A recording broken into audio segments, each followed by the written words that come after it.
Last week at the Combine, Panthers general manager Dan Morgan said that it was pretty obvious that the team had a lot of holes to fill on the defensive side of the ball this offseason. Who are some of those players in free agency who could fill those holes? I'll tell you right here on Locked On Panthers.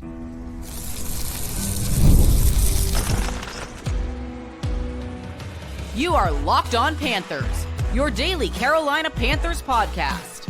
Part of the Locked On Podcast Network, your team every day. Welcome into another edition of the Locked On Panthers podcast, the part of the Locked On Podcast Network. I'm your host, as always, Julian Council, talking Carolina Panthers with you every Monday, Tuesday, Wednesday, Thursday, and yes, of course, Friday, your team every day. That's our motto here on the Locked On Podcast Network. Thanks for watching the show here on YouTube and listening wherever you listen to your favorite podcast. Be sure to follow me, Julian Council, over on Twitter at Julian Council, where on Fridays throughout the offseason, I'm right here on the show answering your weekly Friday mailbag questions. So this is what you got to do. Either at me or DM me over on Twitter at Julian Council. You can also hit me up on Blue Sky, also at Julian Council, to get your questions in for the weekly Friday mailbag right here on Locked On Panthers. And on today's episode of Locked On Panthers, let's focus in on how the Carolina Panthers are going to address all those needs they have on the defensive side of the ball. And those are not my words. Those are the words of Panthers general manager and president of football operations, Dan Morgan, who last week at the NFL Scouting Combine up in Indianapolis said this to the local media, saying, quote, "I think that it's pretty obvious that we need help on the defensive side of the ball, whether up front or at safety, at corner. There's a lot of holes to fill there. There's a lot of work ahead of us. I think that defense is definitely a point of emphasis, but we're also not going to neglect the offensive side of the ball either." Well, on today's show, we're going to neglect the offensive side of the ball. We'll talk about that tomorrow and what the Panthers need to do offensively to improve this team, where you got your quarterback, you got your offensive line, you got your running back, got a nice young receiving core, but there are still questions on the offensive side of the ball. Not nearly as many questions as there are defensively. Yeah, Derek Brown's coming back. Yeah, J.C. Horn's back. Still questions about, you can extend him. When's that going to happen? Outside of that, though, a lot of uncertainty when looking at this roster at this point in time. But this time next week, we'll be in day 2 of the legal negotiating period in the NFL. And the Panthers, I'm guessing next Monday on the 10th, will have made some pretty significant moves. Like last year, they trade away Brian Burns. They sign Damian Lewis to a $69 million contract, Robert Hunt to a $100 million contract. They were fairly active on the first day of the legal negotiating period a year ago. And I'm guessing that Dan Morgan, Brant Tillis, Dave Canales, all three of those guys, and of course, big man Dave Tepper, want to be pretty aggressive, smart, but aggressive next Monday and, of course, next Tuesday, then heading into Wednesday, 4 p.m. Eastern time into the new league year and the official beginning of free agency, trying to raise this roster that went 5-12, a very encouraging 5-12, as we talked about yesterday with Alex Zeitlo, one of the beat reporters covering the Carolina Panthers for the Charlotte Observer on the Monday show. But clearly, Dan's words, the defensive side of the ball has to be addressed, and they cannot just wait until the end of April during the draft up in Green Bay, where they should still go after defensive players, but they need to go out there and fill those needs with veterans experience this upcoming week in free agency. Let's focus, though, on the 3 areas that he pointed out: up front, at safety, and at corner. We're not going to really talk about cornerback. I'll bring that up later on, but we're really going to focus on the defensive tackles in the interior there, the edge rushers, and at safety at Carolina. The 3 spots where we really feel like have to be addressed during free agency coming up here next week. And going and looking at the defensive tackle spot, Dan Morgan continued to speak to media last week talking about the line of scrimmage, saying, quote, "I think both sides of the ball, you have to win the line of scrimmage. You have to be bigger. You have to be tougher. You have to be more physical. And that's what we're looking to do around here. We're looking to build that defensive line like we built that offensive line last season." And pay attention to that, because last year, $169 million on day 1 of the legal negotiating period spent on that offensive line. I'm not sure whether they can spend that much again this year on the defensive side of the ball on the D line. They already have Derek Brown, so they don't necessarily need to spend that much money on getting 2 guys. A'Shawn Robinson, he's coming back. Shai Tuttle, we'll see what happens there, whether he reworks his deal, whether they cut him to save some salary cap money or not. But either way, that's to be determined. They will, I think, want to add somebody. And listening to what Dan Morgan said, that perked up my ears last week. They're going to try to do what they did last year with the offensive line this year with the defensive line. It already helps when you have A'Shaun Robinson, but really when you got Derek Brown coming back there to anchor the interior of the defensive line. He continued to say by saying, we're excited about the guys in free agency. We're excited about the guys in the draft. We think that we can fill some of those holes. And then finally said, obviously, where your resources go is where you see value. And I think that that's pretty obvious that the offensive and defensive fronts, that they have to be strong in this league or you really don't have a chance. So we have to make sure that we stay strong on the offensive side of the ball, and we have to build it the right way on the defensive side of the ball. So looking at defensive tackle, 5 names I feel like we all need to know heading into next week. Javon Hargrave, DJ Jones, BJ Hill, Jaron Reed, Poona Ford. If there's other names that you think that we should be focusing on, hit me up again on Blue Sky and Twitter, X, whatever you want to call it, at Julian Council. Starting off, though, with Javon Hargrave. Spent the last 2 years in San Francisco. Last year, suffered a partially torn triceps that cost him the final 14 games of the season. Prior to that, he had signed a 4-year, $84 million contract in San Francisco and was named to the Pro Bowl back in 2023, the season where 49ers went to the Super Bowl. He had 7.5 sacks back in 2023 and was a solid player for San Francisco, but they decided to move on as they're going through somewhat of a retool. I wouldn't call it a rebuild there in the Bay, but a lot of important players like Deebo Samuel, who only left for a 5th-round pick to go to Washington. I know people in Panthers Nation are kind of curious how that worked out and how Carolina was not in on Deebo, as I know that's been a name that's been bandied about by the fan base in recent times when Deebo has been wondering whether he wants to stay in San Francisco or not. Well, he got his wish. He's no longer a 49er, but Javon Hargrave is a local area product. He's from Salisbury, right up 85, went to North Rowan and played down in Orangeburg at South Carolina State. So coming back to Carolina would be a homecoming for someone who's played in Pittsburgh and Philadelphia and all the way across the country in San Francisco. And it's probably going to be pricey. Did not see a valuation for him on Spot Track, the place for contracts. Looking at Over the Cap, they have their own kind of market valuation. It was saying $21 million. Now that's also was what he was being paid his last contract. So I'm not sure whether they're counting the contract before, potentially the contract he'd be signing coming up in free agency. Either way, I don't necessarily think it's going to be cheap to bring Javon Hargrave over to Carolina. Maybe I'll be proven wrong. Would be fine with that being the case, as that would mean Carolina would have more flexibility in trying to add and fill some other holes they need here on the roster this offseason. DJ Jones played in Denver this past season and in 2022 was there under Ejiro Evero, who was their first-time defensive coordinator when Nathaniel Hackett was still the head coach there in Denver. Last season, he was the 33rd highest-graded interior defensive lineman, had the 24th best pass rushing grade. And looking at his market value over on Spot Track, it's 1 year, $11 million. So that is not something that's going to break the bank at all. And you could probably make that a pretty incentive-laden kind of contract to get him up to that $11 million if that's indeed what it's going to be. And want to remind you, these market values are not always what these players sign for. I think rarely have I seen a player actually sign for the market value. Sometimes less, sometimes more, but rarely ever right on the nose. But that's what Spot Track thinks. 1 year, $11.1 million for DJ Jones, formerly of the Denver Broncos and having worked under Ejiro Evero a couple of years ago. BJ Hill, another North Carolina product from Oakboro, went to West Stanley and, of course, played at North Carolina State down there in Raleigh, was the 23rd highest graded interior defensive lineman this past season. And understand this, Cincinnati, their defense was a problem this past year. Lou Anarumo out and Al Golden in, coming in as a defensive coordinator. And a lot of players on that defense, just on that roster in general, are heading out of town. Joe Burrow,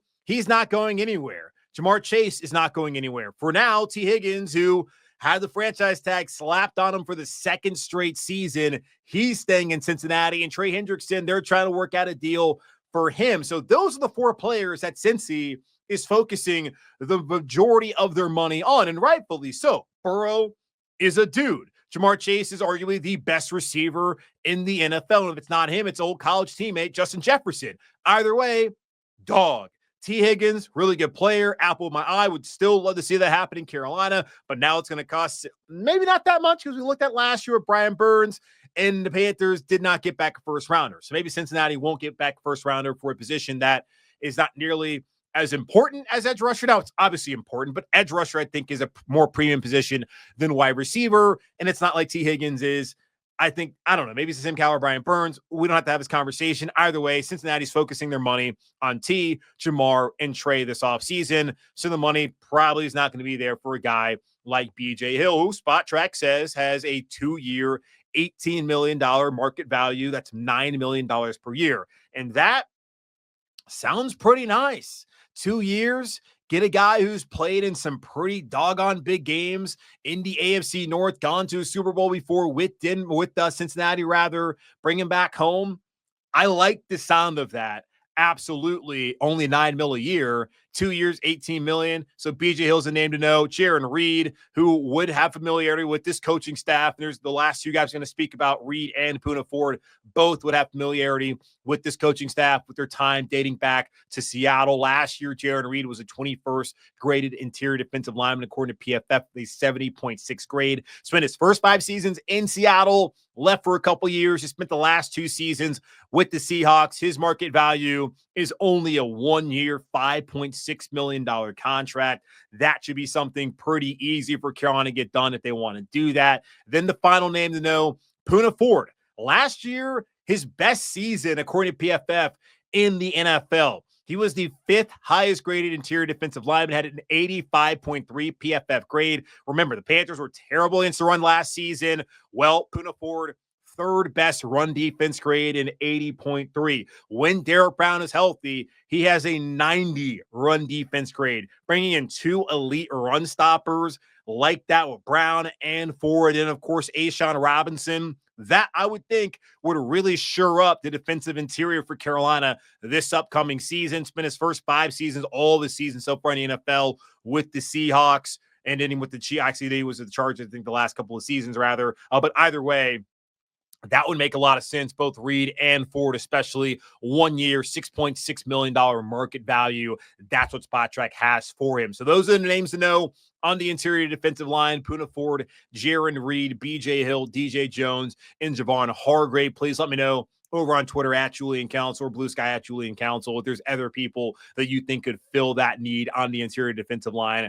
At defensive tackle in particular, at nose tackle spot, Carolina has to upgrade on after looking out. Shai Tuttle was not really able to do the last 2 seasons here in Charlotte. So those are the guys I'm looking at, and I do believe this position absolutely needs to be addressed next week during free agency. The first part, not the second part, not the third part, but the first part be a priority for the Carolina Panthers. Edge rusher also should be a priority, but I question just how good is this edge rusher market. We'll talk about that here in just a moment on Locked On Panthers.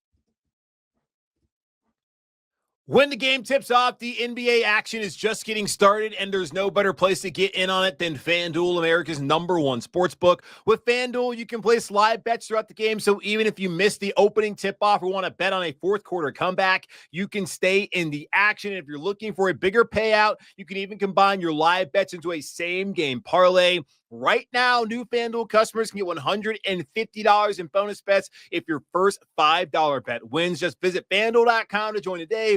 That's FanDuel.com for your shot at $150 in bonus bets. Make every moment more. FanDuel, the official sports betting partner of the NBA. Just over a year ago, when the Carolina Panthers decided to move on from Brian Burns, sending him over to New York for a 2nd rounder and 2 5th-round picks, I knew right then and there was going to probably end up being one of the biggest priorities for the Panthers the next offseason here in 2025, as they were able to sign Jadeveon Clowney and also sign DJ Wonnum to free agency deals last season, but neither one of those guys necessarily replaced the production that the Panthers had gotten out of Burns over the past few seasons. He's a 2-time Pro Bowler and one of the top young defensive edge rushers in the NFL. But that's over and done with. And now Carolina has to focus on trying to find their future edge rushers there at that spot on the defensive line. And looking at last season, this team ranked 29th in sacks with 32 and last in pressure percentage at 15.2. So clearly giving up Burns did not help Carolina, although the year prior they were last in sacks and also dead last in pressure percentage. So whether it was Burns or no Burns, this team has a long way to go when it comes to getting after the passer and being menacing off of the edge. Now, looking at the edge rusher market, I do question just how good it is. And I have seen some rhetoric from people across the NFL wondering whether this is a strong free agency class or not, if a lot of teams are going to be focused more on the draft, which truly that's the way to have success. When you're looking at this Panthers team, like Bryce Young turned things around this past year. They drafted him. Chuba Hubbard drafted him. Jalen Coker was not drafted, but was signed as an undrafted free agent. They drafted Xavier Legette. Trevor Wallace is going to start at the interior, at inside linebacker. They drafted him. Derek Brown drafted. J.C. Horn drafted. The best players on this team were all drafted for the most part. So that's where the focus needs to be for a team like Carolina. That's what the focus should be for a lot of teams. It's always nice to have $100 million, $80 million, whatever in cap space, but you have to utilize that on the right guys. You have to be able to evaluate and develop players, which is really, I think, the focus here. And there's been talk about Dave Canales and his willingness to play rookies. And this was talked about a week ago by both Dave and by Dan Morgan, the Panthers general manager and president of football operations, that Dave is not scared to play rookies, that he enjoys doing that and getting those guys up to speed. So I expect that they're going to want to have some young players again, like we saw Legette and Coker last year. Shaw Smith-Wade had a step in there. Damani Richardson had a step in there. We saw even later on the season, Jaden Crumedy. They're not worried about playing some younger pieces, but I do think they got to try to find a veteran edge rusher to try to at least raise the floor heading into heading into the draft later on in April. So looking at some names to know, and I feel like we all know these names, but do any of these names actually make sense for Carolina? Khalil Mack, 34 years old now, past his prime. Hassan Reddick was excellent a couple years ago in Carolina, was great in Philadelphia. Last year, weird situation after being traded by the Eagles. DeMarcus Lawrence has been really good for the Cowboys for a while. Chase Young, somebody that we had talked about last year to come to Carolina, try to fill that hole. Well, didn't come here, went down to New Orleans and did nothing. So more of a name than an actual player at this point in time. And that's really been the case since he should not have won Defensive Rookie of the Year over Jeremy Chin, but he did because he was the second overall pick. And, that's what people wanted to go with, even though Chin was clearly better that season. Chase Young has done nothing since then. Preston Smith is another name that to know potentially, but really, okay, those are names that we've heard about. Those are guys who've had success in the league. Most of them, Chase Young, notwithstanding for the most part, because he hasn't been a consistent player, but those are like the big names.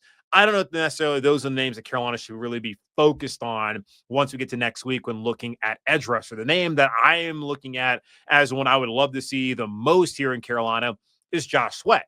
We all saw what he did in the Super Bowl. We saw what he did the last couple of seasons in Philadelphia. He's a good player. And looking at PFF last year at a 70.0 grade, that was 36 among edge rushers in the NFL last season. In his 7 seasons up in Philly, he has 43 sacks, 1 Pro Bowl appearance, I believe now 2 Super Bowl rings. So he's well made as far as being a champion. So he's good there. He's going to want his money at this point in time. And looking at Spot Track, the place for contracts, his market value is a little robust, not crazy though, but certainly not anything. So 3 years, $56.4 million, average annual salary of 18.8. And I think that's something Carolina should be willing to pay. When Dan Morgan talks about edge rusher is a question, interior is a question, safety, corner, all of that, they should be willing to pay someone like Josh Sweat, who's still under the age of 30, that much money to come in here to boost this edge rushing spot. He would be the top guy instantly. And then you could bring in someone via the draft, and you're in a much better position than you were in last year, where understandably, kind of like the offseason prior, when you trade away DJ Moore and the receiver market's not great, you're kind of screwed. When you trade away Brian Burns and the edge rusher market isn't that great, you're kind of screwed. So hopefully the Panthers don't screw themselves this offseason by trading away a player at a premium position like they've done the last couple of years. But Josh Sweat would make a lot of sense to me. Anthony Nelson's another name. Now, this is not going to be one that's going to kind of impress you when you look at the numbers, considering he only has 18 and a half sacks in 6 seasons down there in Tampa Bay. But I look at just guys that have relationships with the staff here. Canales only spent 1 year there, but Harold Goodwin and Joe Gilbert, the two offensive line coaches in Carolina, and they spent a decent amount of time down there in Tampa, so they would have a relationship with Anthony Nelson, having, of course, been the offensive line coaches. They're going to go against the defensive line plenty of time. So that's a guy that you bring in who could set the edge, stop the run, also help you as more of a bigger edge rusher than someone like a Josh Sweat, and even a guy like DJ Wonnum who's already on the roster. That would be someone you bring in if you kind of whiff on a Josh Sweat, or if you're going after a bigger name like Khalil Mack, Hassan Reddick, DeMarcus Lawrence, Chase Young, I guess, Preston Smith. That would be somebody you kind of circle back around, I would think, in the second wave of free agency later on next week or earlier on in the second week of free agency. Charles Omenihu is another name to look at. Now, last season with Kansas City, didn't have great numbers, only played in 6 games, had 1 sack. He was recovering for the most part last season from a torn ACL suffered in that AFC title game the year prior in that win against Baltimore. Had 7 sacks, though, in 2023 for the Chiefs, and was a really good player for them that season. Still under the age of 30, could make sense for Carolina. I don't think Kansas City is likely to bring him back. That's a name to look at, where his contract probably wouldn't be that much, considering he's coming off of injury, and it'll be a season after he was injured. So he'd had at least 1 year removed from it. And I would think he'd get back to that 7 sack total that he hit back in 2023. Would not necessarily be a high end kind of edge rusher, but I would think, elevate the floor of this edge rushing group that Carolina has right now. So Josh Sweat, Anthony Nelson, Charles Omenihu, those are probably 3 names. Think 3 realistic possible names to look at come up here during free agency. Of course, Khalil Mack, Hassan Reddick, DeMarcus Lawrence, Chase Young, Preston Smith, some of the bigger names that you're going to hear about as far as edge rushers that are available. Now, of course, Joey Bosa could be available. We'll see whether that works out or not. That's a name to think about, but it's not a name to know as of this moment in time, as he still is working out things with the Los Angeles Chargers. So edge rusher, defensive tackle, 2 top priorities. Also, safety is 1. Who are some of the guys that could come in at safety? We'll talk about that here in just a moment on Locked On Panthers.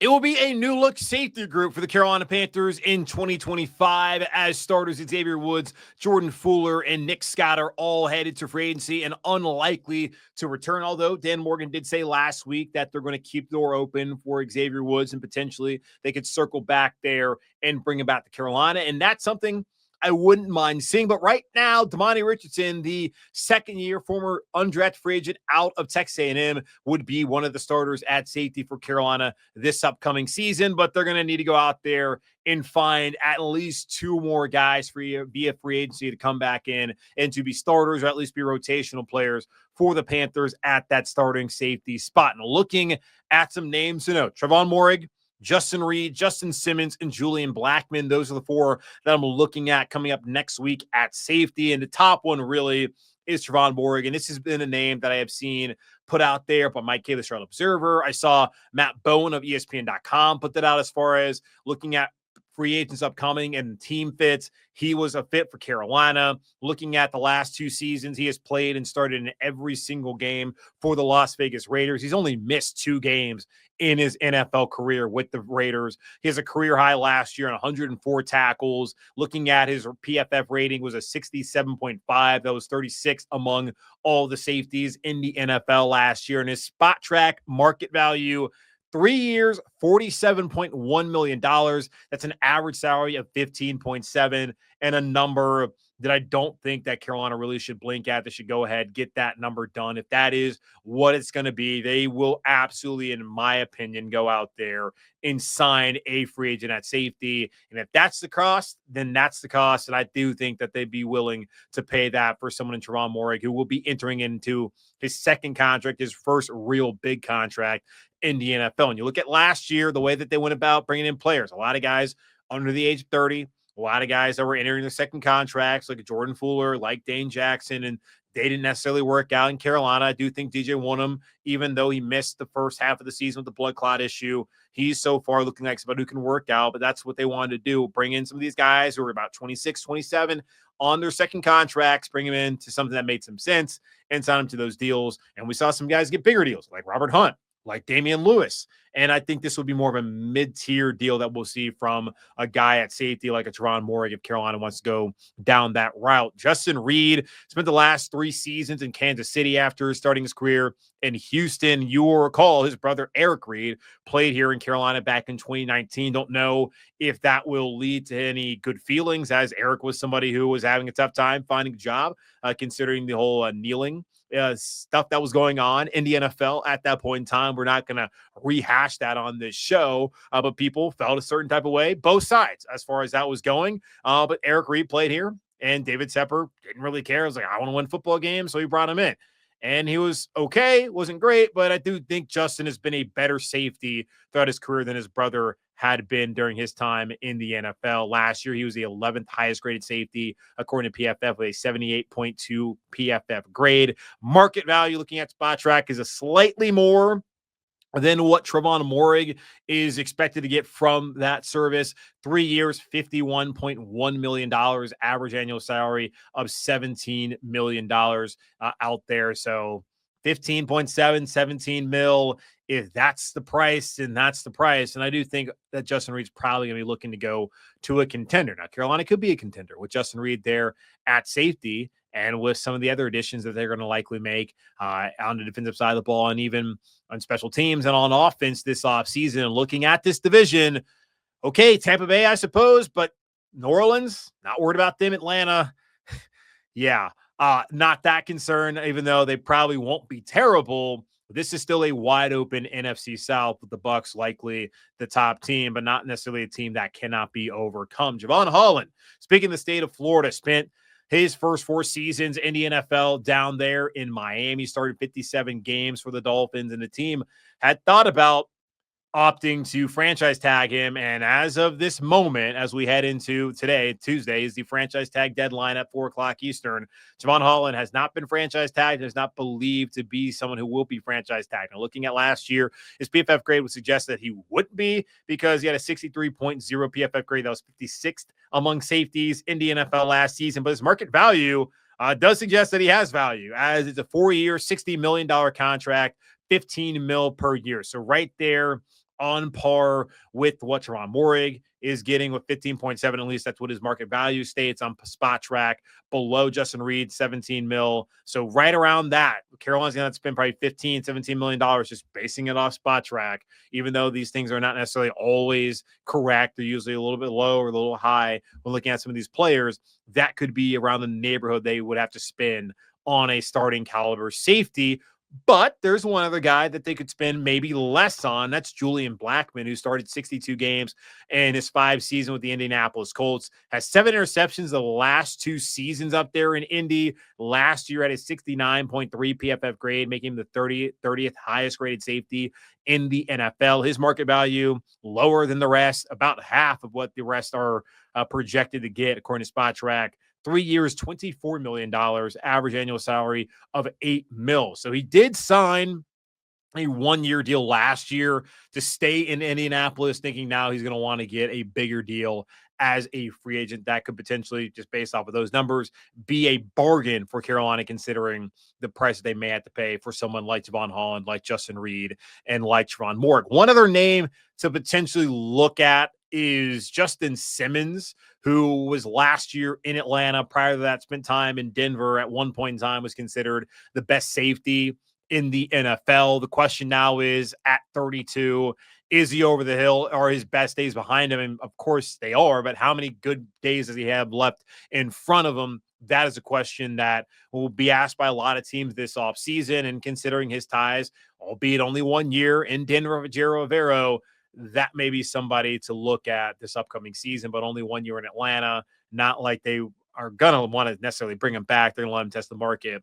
That could be, again, another bargain if the Carolina Panthers want to go that route. So they could go spend a lot of money on someone like Morrig, like Reed, like Holland as well. and they could circle back and go get Justin Simmons, a veteran, and have him rotate in there at safety as a partial starter with Demani Richardson and whoever they end up signing, and maybe they bring back Xavier Woods. So that's the names to know as far as safety goes. Ron Morick, Justin Reed, Justin Simmons, Julian Blackmon, and Javon Holland. That's going to wrap up this edition of the Locked On Panthers podcast, a part of the Locked On Podcast Network, hosted by yours truly, Julian Council. Again, y'all subscribe and follow the show for free over on YouTube or wherever you listen to your favorite podcast. And be sure to follow me, Julian Council, over on Twitter at Julian Council, where on Friday I'll be back answering your weekly Friday mailbag questions. Also, hit me up over on Blue Sky at Julian Council to get those questions in as well. In the meantime, be safe, be happy, be whole. As always, keep pounding. And on tomorrow's show, we'll look at the offensive side of the ball and